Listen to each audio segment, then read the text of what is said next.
Baik, bismillahirrahmanirrahim. Assalamualaikum warahmatullahi wabarakatuh. Dan halo seluruh pemirsa setia Education Talk, Boswa Education, dimanapun kalian berada. Senang sekali rasanya saya Anggi Aziza Mas dapat kembali hadir untuk memandu episode-episode dari Education Talk. Dan kali ini di Boswa School Makassar. Kemarin-kemarin saya udah sering nih wawancara dengan guru-guru yang ada di BSM. Dan sempat juga nih ketemu dengan siswa-siswa berprestasi. Kita lanjutkan episode siswa berprestasinya kali ini. Kali ini kedatangan Davin, salah satu siswa berprestasi juga SMA di Boswa School Makassar. Halo Davin. Halo, terima kasih ya Davin sudah bergabung dan mau berbagi-bagi cerita hari ini. Senang banget rasanya ketemu anak SMA yang punya banyak prestasi. Yang saya senang adalah produktif. Kalau punya banyak prestasi, saya yakin produktif ya, karena pasti selain kegiatan akademiknya jalan, ikut juga lomba yang di luar. Kan lomba yang di luar itu pasti jadwalnya beda kan sama jadwal di sekolah. Jadi saya yakin Davin pintar membagi waktu dan bisa dibilang punya strategi yang baik lah untuk menjalankan hari-harinya selama di sekolah waktu di SMP dan SMA. Davin SMP dan SMA-nya di Boswa School Makassar. Iya, di Boswa Makassar. 6 tahun. Iya. Dan ketua OSIS di tahun kemarin ya. Berarti waktu Davin kelas 11 ya. Kelas 11, kelas 2 SMA, itu ketua OSIS di SMA Boswa School Makassar. Terus sekarang sudah masuk tahun akhir ya. Jadi sekarang ini sudah ujian akhir kah atau belum? Ujian akhir ini lagi minggu ujian akhir sebenarnya. Lagi minggu ujian akhir. Oke, terima kasih ya sudah mau datang ke sini. Ya, alhamdulillah. Oke, thank you Davin. Oke Davin, boleh dong cerita sedikit. Memangnya Davin sedari awal itu memang sudah mau masuk ke BSM atau bagaimana? Dulu dari SD tahu BSM itu dari mana? Adakah keluarga yang menyarankan atau bagaimana? Sebenarnya kalau cerita saya pertama kali masuk BSM itu agak aneh sebenarnya. Jadi pertama itu saya kan mau coba bagaimana kehidupan berasrama sebenarnya. Mau coba bagaimana berasrama tapi enggak mau masuk pesantren begitu. Jadi pertama saya coba diskusi dulu dengan ayah saya, Pak, bagaimana saya mau nanti cari sekolah yang ada asramanya begitu. Dan kemudian adalah yang akhirnya ketemu, saya nggak tahu ayah dapat dari mana, pokoknya ketemu akhirnya BSM ini. Terus diskusi sama bunda, tapi ke bunda saya itu orangnya overprotective begitu dan nggak mau melepaskan. Akhirnya panjang dulu diskusi, baru bilang oke lah kalau gitu kita asrama. Nah setelah itu saya pergi tes, cuman belum urus asramanya. Nah setelah dinyatakan lulus, kami ke rumahnya kakek, terus kemudian kakek itu ternyata nggak mau saya masuk asrama, dikiranya saya mau dibuang begitu. Akhirnya akhirnya nggak jadi di asrama kan, apalagi kan rumah saya kan jauh di Barombong.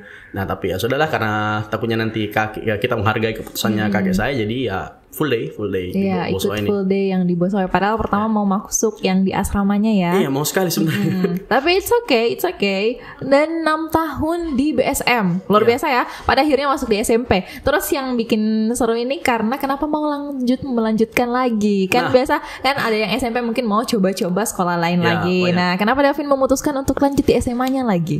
Kalau SMA-nya menurut saya karena di Boswa itu enak sekali karena kita punya guru-guru itu kan banyak dan enaknya itu bisa diajak berdiskusi kayak teman kita sendiri kan. Saya juga dapat banyak testimoni dari teman-teman saya di sekolah lain, katanya ada yang gurunya pelit lah atau kadang kayak kaku sekali lah begitu kan. Nah tapi selama saya berada di SMP-nya Boswa ini, saya merasa enak sekali bisa cerita sama guru, curhat apa segala macam. Dan apalagi kalau kita lanjutkan ke SMA-nya tuh kita rasa kayak sudah kenal baik lah dengan environment-nya begitu kan. Dan alhamdulillah keputusan saya tidak salah sih. Oke, betul. Yang saya lihat juga kalau saya wawancara sama guru-guru BSM beda ya, memang vibes-nya guru BSM sama guru-guru sekolah lain. Kalau guru sekolah lain ya betul cenderung kaku. Waktunya kita yang susah menyesuaikan dengan waktu mereka. Kan, sibuk, banyak kegiatan lain. Tapi kalau guru-guru BSM saya lihat mereka memang memprioritaskan siswanya yang nomor 1. Jadi walaupun mungkin di WhatsApp siswanya bertanya tengah malam, itu bakal diladeni, langsung dijawab sama guru-gurunya. Dan apalagi kalau di sekolah ya, langsung mungkin kalau saya mau ketemu miss siapa gitu langsung aja mendatangi ruangannya. Kalau missnya ada pasti langsung ya bisa langsung diskusi sama missnya. Enak juga karena di situ bedanya kalau mungkin ya sekolah lain kan kadang beberapa orang anggap kayak ruang guru itu horor kan. Takutnya kalau kita di Boswa itu sangat santai begitu, kalau masuk ke ruang guru itu ketuk pintu assalamualaikum dan nyaman di situ. Kadang kita lama-lama lah kita cerita-cerita sama guru lah, kadang sama teman-teman kita berada di situ dan enak, nggak ada kayak vibes horornya di situ. Nah, enak, nyaman sekali. Menyenangkan, santai dan nyaman ya ceritanya. Nah, Davin, kalau misalnya kan Davin ini sering ikut kegiatan atau bahkan sering ikut lomba dan menjuarai lomba tersebut. Lomba bahasa Inggris, English competition, terus juga science competition dan juga karya ilmiah ya, paling sering juga ya Davin. Bukan sering sih, pernah. Oke, karya ilmiah pernah. Paling sering mungkin science competition dan English competition ya. Itu tahu informasi lombanya Davin sendiri yang tahu ataukah guru-guru dari BSM yang kasih tau Davin nih ada lomba, Davin mau ikut gak gitu? Nah itu juga sebenarnya enaknya karena dari gurunya sendiri menginformasikan. Jadi kalau misalnya kan ada memang guru yang bertanggung jawab dengan perlombaan gitu. Jadi kita langsung misalnya ada perlombaan kan, kita di chat gini, Davin ada perlombaan ini mau ikut tidak? Oh mau sir. Dan kadang itu saya juga tergolong orang yang agak susah cari lomba begitu dan dapat lombanya tuh ya karena diinformasikan dari guru saya. Itu sih karena enak sebenarnya. Jadi kadang kita, sir, mem minta tolong kalau ada lomba diinformasikan begitu. Kalau ada kita mau masuk. Oke, jadi mereka carikan, ada dikirimkan ke kita, mau atau tidak ya mau ikut. Nah enak. Oke. Ini mau tanya sedikit. First time experience-nya Davin ikut lomba itu di mana? Waktu SD atau SMP? Kenapa pada akhirnya memutuskan untuk ikut lomba pertama kali dan akhirnya memutuskan untuk ikut lomba lagi berikutnya? Kan itu pasti first experience-nya pasti saya bisa lihat lumayan bagus ya first experience-nya karena Davin yang niat juga nih. Mau kalau ada miss, kalau ada lomba tolong dong kasih tahu saya. Berarti memang suka ikut lomba gitu. Nah, kenapa sekali. Gitu? Udah lama sekali sih kayaknya dari SD mungkin bahkan dari TK cuma saya nggak terlalu ingat jadi mungkin yang di SD saya ambil sebenarnya pertama kali saya ikut lomba itu sudah mulai dari kelas 1 SD dan itu pun masih ya mungkin lomba sekitaran sekolah dulu kan gitu terus mulailah nanti keluar sekolah terus lomba di sekolah lain gitu dan sebenarnya dibilang pengalamannya juga lumayan bagus sih. Ya, saya pun sebenarnya itu belum ada juara sampai ke SMA ini. Jadi tapi karena saya juga punya orang tua yang memotivasi terus begitu, guru-guru juga sering mendorong karena mereka kan lebih tahu potensinya saya daripada diri saya sendiri. Jadi mereka kasih tahu coba lagi ikut lomba, coba ikut berkompetisi dan akhirnya ya saya berkompetisi dan mulai dari kompetisi dari sekelas dulu misalnya untuk dapat ranking yang tinggi begitu kan. Akhirnya kita ikut lomba terus akhirnya ya pertama kan memang kayak orang-orang bilang itu cari experience dulu. Cari experience akhirnya keterusan gitu. Iya, pertama mungkin cuma cari momennya, cari pengalamannya, experience-nya dulu gini-gini. Tapi lama-lama ada kenyamanan sendiri yang didapatkan, keseruan sendiri yang didapatkan sehingga pada akhirnya mau terus ya ikut lomba. Jadi akhirnya saya terbentuk jiwa kompetitif saya. Ya, betul. Ambisius dan kompetitif. Tapi kalau menurut saya tuh jiwa ambisius dan kompetitif penting untuk anak SMP dan SMA. Dari itu merupakan usia kita lagi bangun percaya diri ya, bangun karakter dan salah satu caranya bisa dengan ikut kompetisi. Makanya saya lihat Davin ini karakternya kuat karena ya sering ikut kompetisi kan. Nah, yang keren juga teman-teman pemirsa, Davin ini ternyata sudah lolos di salah satu universitas di luar negeri di Monash University ya. Jadi udah dapat letter of acceptance-nya ya dari universitas dari Monash ini. Dan selanjutnya mau mungkin daftar beasiswa dulu ya. Biar lebih enak lagi gitu kuliahnya kalau di luar. Tapi katanya Davin juga mau tetap melanjutkan untuk mendaftar yang di Indonesia dulu ya atau SNBT ya kalau sekarang. Karena katanya mau kejar kedokteran ya. Kejar passion sih. Kejar passion. Kenapa passionnya kedokteran? Sebenarnya ini story-nya agak panjang. Jadi pertama itu sebenarnya saya tidak pernah mau jadi dokter. Saya pertama itu mau jadi penyanyi terus. Itu panjang saya mau jadi penyanyi itu mulai dari SD terus sampai SMP kelas-kelas akhir begitu. Nah, saya itu mau jadi penyanyinya. Cuman saat saya belajar begitu, karena kan saya sering ikut kompetisi sains akhirnya. Dan akhirnya saya melihat kalau kayaknya saya suka ini soal biologi kan. Akhirnya jadi sering belajar biologi, mulai dari nonton film yang mengenai kedokteran apa segala macam tentang biologi.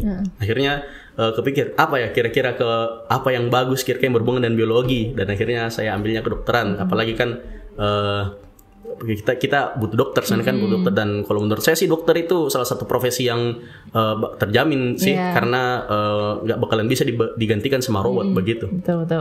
Oke, jadi memang karena passion ya. Kalau sekarang sih, kalau Davin pintar nyanyi juga, berarti itu bisa jadi hobi juga kan? Dan ternyata menemukan hobi lain juga, yaitu di kompetisi-kompetisi sains ya. Nah, salah satu dari sekian banyak lomba yang telah Davin ikuti sejauh ini, lomba yang paling berkesan buat Davin itu apa? Lomba yang paling berkesan itu mungkin dekat sih setahun yang lalu, dan itu baru tahun lalu berarti ya. Tahun lalu.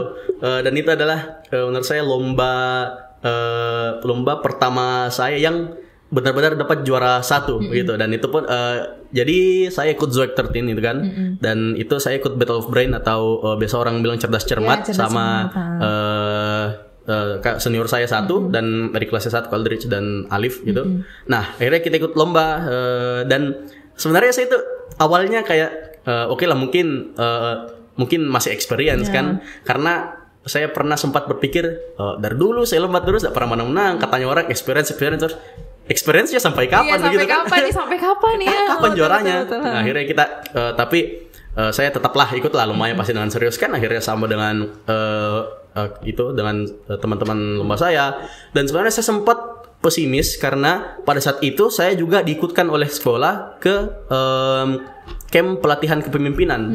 Nah jadi kan akan bertabrakan gitu waktunya kan, bertabrakan, dan sempat bingung saya, lah bagaimana ini? Cuman akhirnya kita cari cara, kita izin dengan panitianya, dan akhirnya saya diikutkan boleh ikut lomba di saat orang lagi camp pelatihan itu, ikut lomba, dan ternyata perjuangannya tidak sia-sia. Kita dapat juara 1, dan kami saat itu senang sekali karena ini lomba pertama saya lagi yang diikuti setelah lama lagi kan, enggak lomba, karena kan online itu ikut si lomba, cuman kan beda rasanya kalau lomba online kan dengan lomba yang betul-betul kita bisa lihat orang lain begitu, kita bisa sama-sama teman kita, dan alhamdulillah dapat juara 1, dan itu kenapa lomba itu yang saya rasa sangat berkesan bagi saya untuk sekarang. It's memorable because karena Davin akhirnya dapat juara setelah sekian lama ya, setelah sekian lama dalam artian online itu. Ternyata Davin ini termasuk yang siswa-siswa pandemi ya, kemarin dapat pandemi. Jadi pasti experience-nya bakal lebih memorable lagi karena offline. Saya kan lulusan corona juga kan? Iya, lulusan corona juga pada akhirnya ya.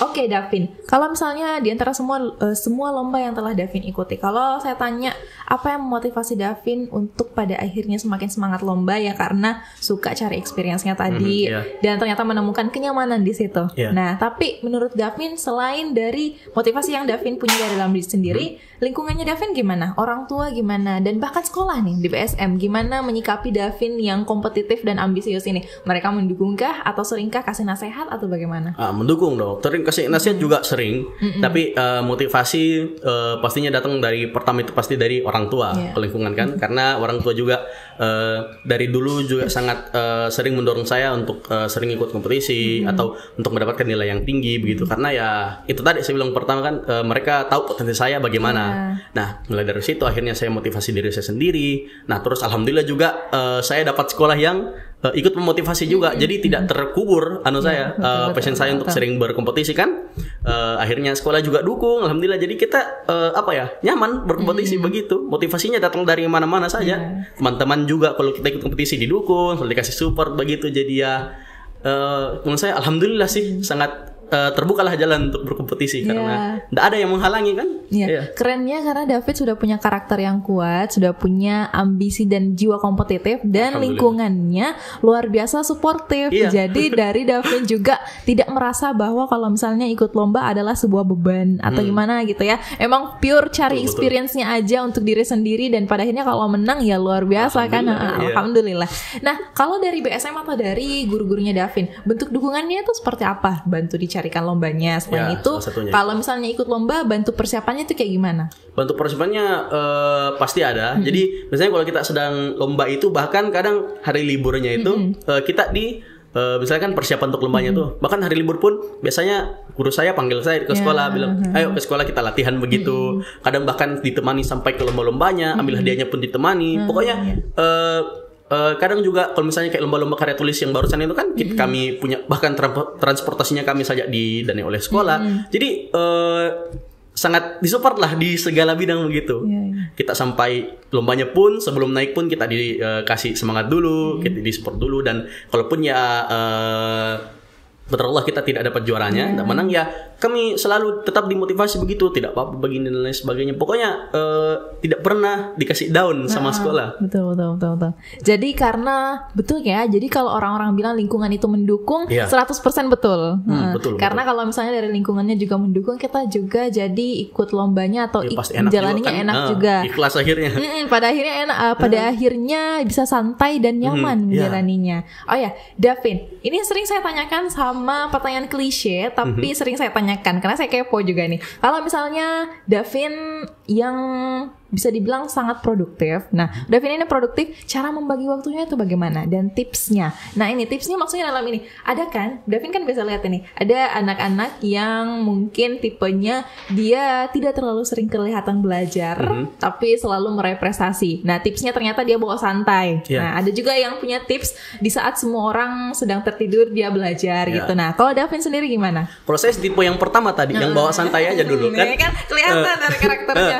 Karena kalau dari saya sendiri seperti ini kan, saya ambil biologi lah sedikit mungkin kan otak manusia itu kan juga perlu namanya istirahat, perlu relax, dan kalau misalnya memang kita sering lihat kita butuh waktu untuk istirahat, itu sangat benar memang, karena kalau otak stres terus sama kayak komputer selalu dipakai kan nanti akhirnya jadi rusak sendiri begitu. Nah, makanya kalau saya sendiri itu, kalau tips saya ya untuk orang lain, tapi kan ini juga kalau memang efektif kan, betul. Bagaimana ke orang lain kan berbeda-beda, tapi kalau dari saya sendiri, kalau tips yang sering saya gunakan yang paling bagus itu adalah kalau memang ada di rumah dan misalnya tidak ada PR atau apa, kan kalau misalnya ada PR dan tugas-tugas lain kan harus dikerjakan. Ya, itu tidak bisa dipungkiri, harus dikerjakan. Cuman kalau misalnya bilang belajar sendiri di rumah, itu saya jujur tidak pernah kecuali sebelum ulangan. Nah, jadi kalau misalnya belajar di rumah itu pulang belajar lagi, itu menurut saya, kalau bagi saya sendiri itu tidak bekerja efektif untuk menambah ilmu saya sendiri, karena otak saya kan sudah capek dipakai di sekolah.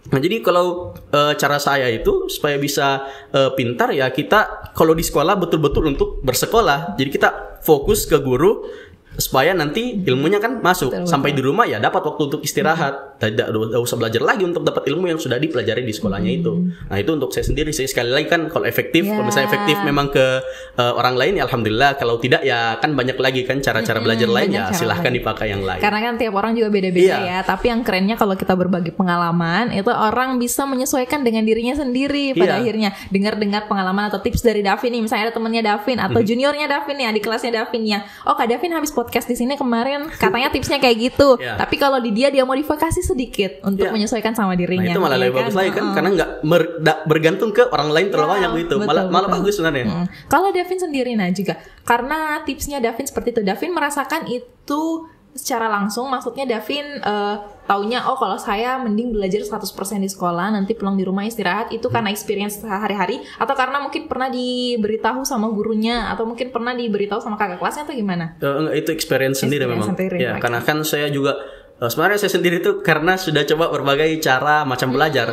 Jadi saya juga pernah coba yang banyak trial and error-nya. Belajar malam-malam, akhirnya sampai di sekolah ya misal anggaplah kayak ketiduran atau bahkan tidak fokus sendiri begitu, malah bawa ngantuk, dan akhirnya ya malah tambah tidak efektif, malah tidak dapat ilmunya yang keesokan harinya begitu. Jadi berbagai macam cara saya cobakan, kira-kira yang mana nih yang bisa bagus untuk saya sendiri, dan akhirnya yang saya dapat yang tadi itu, yang tips saya.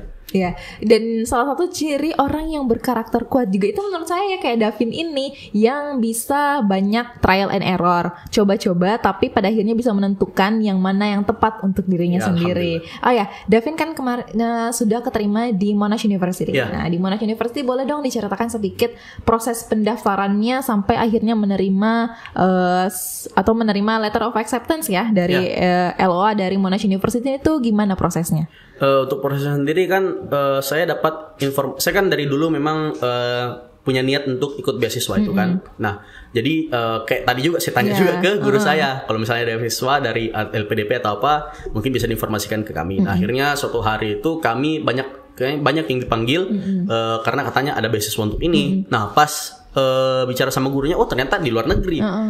Saya oke lah, saya ambil walaupun ya ternyata setelah kita ikut ternyata nggak ada di kedokterannya, tapi oke lah nggak apa, mungkin bisa dijadikan untuk plan cadangannya nanti kan. Nah akhirnya kami ikut, terus kemudian mulailah kami sortir masing-masing kira-kira universitas mana yang kami bisa masuki begitu. Akhirnya panjanglah perjalanan, kita mulailah latihan-latihan, kan butuh itu ada biasanya untuk masuk universitas luar negeri kita butuh tes SAT atau ACT, terus butuh TOEFL atau IELTS. Nah itu akhirnya kita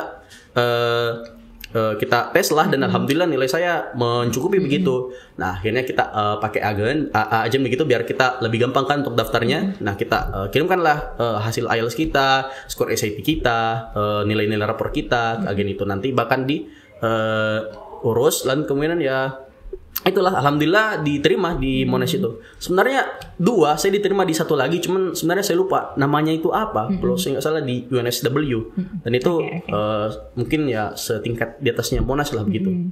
Oke deh. Nah setelah ini kan David masih mau mengurus lagi untuk bagian beasiswanya ya. Nah ini David, can you spill the tea? Nah ini kan biasa ada orang yang sedang mengurus beasiswa, tapi dia nggak mau nih terlalu ketahuan sama teman-temannya. Kalau sekarang David lagi sedang mengurus beasiswa, tapi untuk sekarang persiapannya David untuk mendapatkan beasiswa ini itu apa?